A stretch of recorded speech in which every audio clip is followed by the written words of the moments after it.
All right, rise and shine, everyone. It is 6 o'clock here on your Tuesday. Thank you for starting your day with us here on Sunrise. Another beautiful day in store I'm getting for us. Friday vibes just because of the weather. Yes. It's so nice. Just want to skip ahead to the weekend. It makes us happy, right, guys? Yeah, I'm not mad at it at all. Just because the weather's so nice this week, it's almost like, hey, come on, take your time. We'll get to Friday because the weather's going to be beautiful on Friday as well. Temperatures in the low 60s this morning, southeast winds at 6 miles per hour. We have the sunshine, but as you saw from that sky camera, still a little hazy out there, so skies won't be that deep crystal blue that I like. South wind right around 5 to 10 miles per hour this morning with temperatures warming up to the mid 70s by lunchtime. Look at the low 80s too.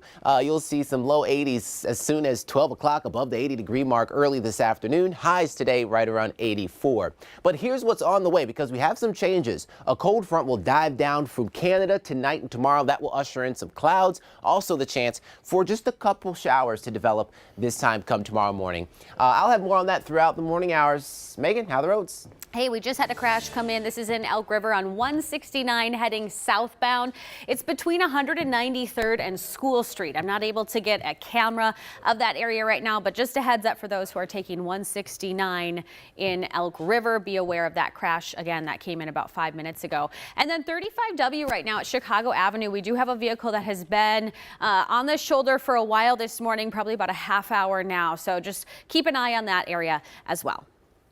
The motion prevails. The Senate is now adjourned. The House stands adjourned until 12 noon, Monday, February 12, 2024. And just like that, the gavels have dropped and the 2023 legislative session is officially over. Lawmakers wrapped up their debates about 6 hours ago, ending a session that was filled with some pretty historic moments. That's right. Cece is live at the Capitol with reaction this morning from lawmakers. Hey, Cece.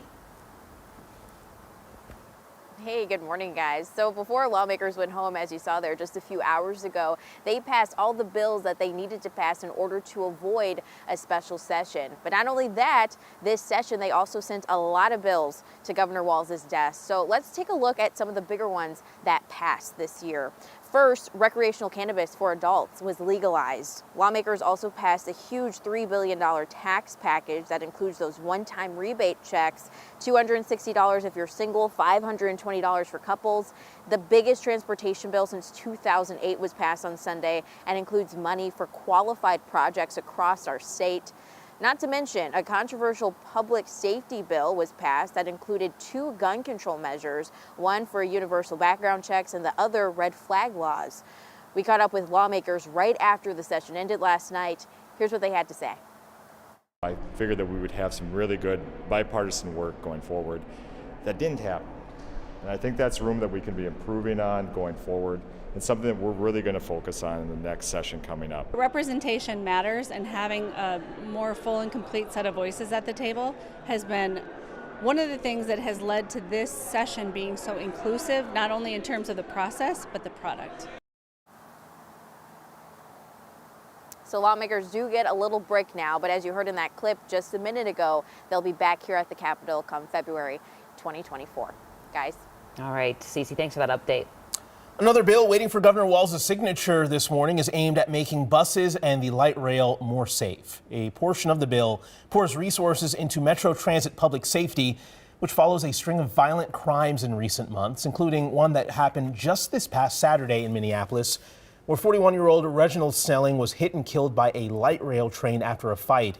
His death is now ruled a homicide. Metro Transit reports crime is up more than 60% in the first quarter of this year. 38% of the crimes are related to drugs. I'm not going to criminalize homelessness. I'm not going to criminalize chemically dependent individuals, but we will get them the resources they need.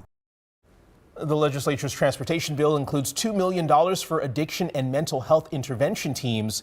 It also gives Metro Transit broader authority beyond police to penalize people who don't pay fares.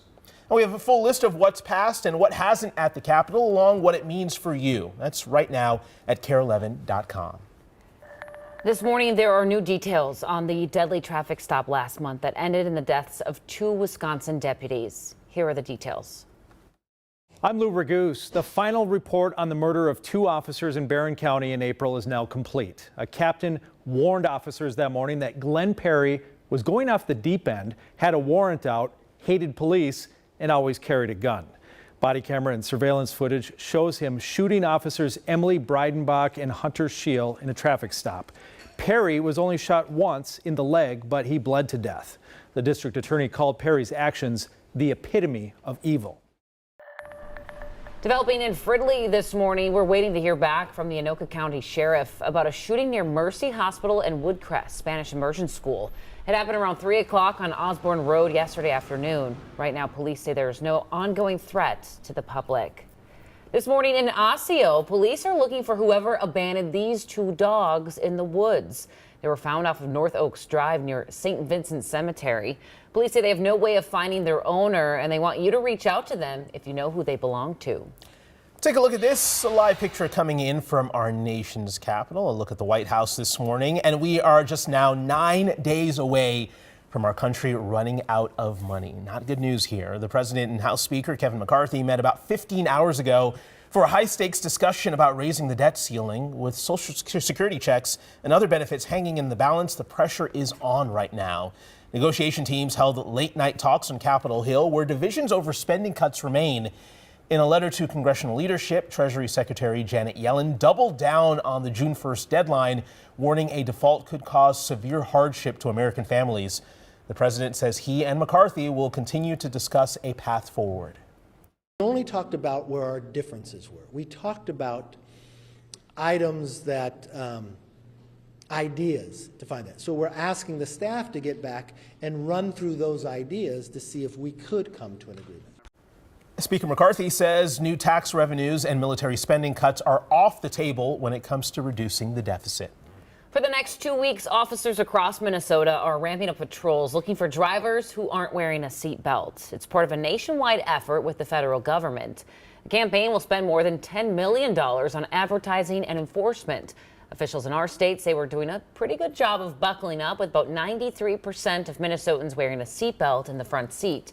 But the Department of Public Safety says not wearing one is still one of the leading causes of death in crashes. In the last few hours, AAA released these new gas prices. The average for a gallon of regular in Minnesota is $3.48. That's 6 cents higher than a week ago, but still 6 cents cheaper than the national average of $3.54. A lot of people will be filling up this week for sure as they're gearing up for the holiday this weekend.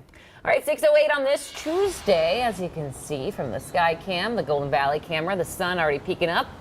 And it's going to be in the 80s today. That's not the Golden Valley cam, is it? But hey, it's still nice out, guys. It absolutely is still nice out here. It feels very comfortable out here. Temperatures, we were kicking off temps earlier this morning in the mid-60s, cooling off a little bit. You'll see temperatures still nice and comfortable for you. All right, yesterday we hit 82. Yesterday morning, 58. Today going to be warmer than yesterday. And yesterday was already summer-like, well above average yesterday.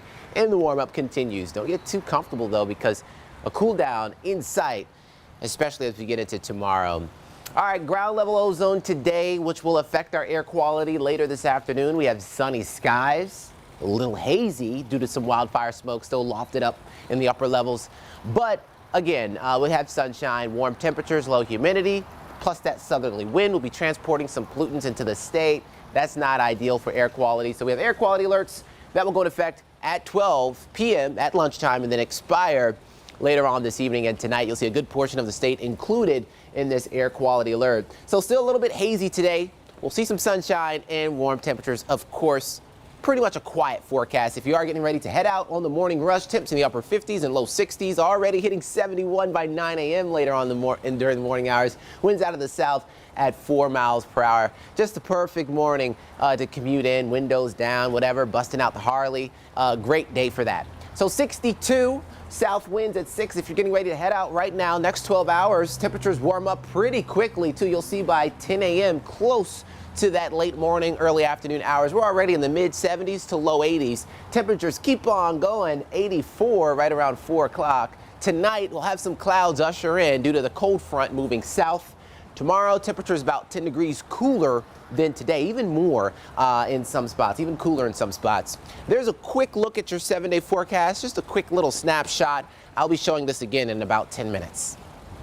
The weekend's looking real nice. All right, Guy, thank you. Hey, take a look at this video. Another bear sighting in the metro, this time in Rogers. Chrissy Johnson sent us this video.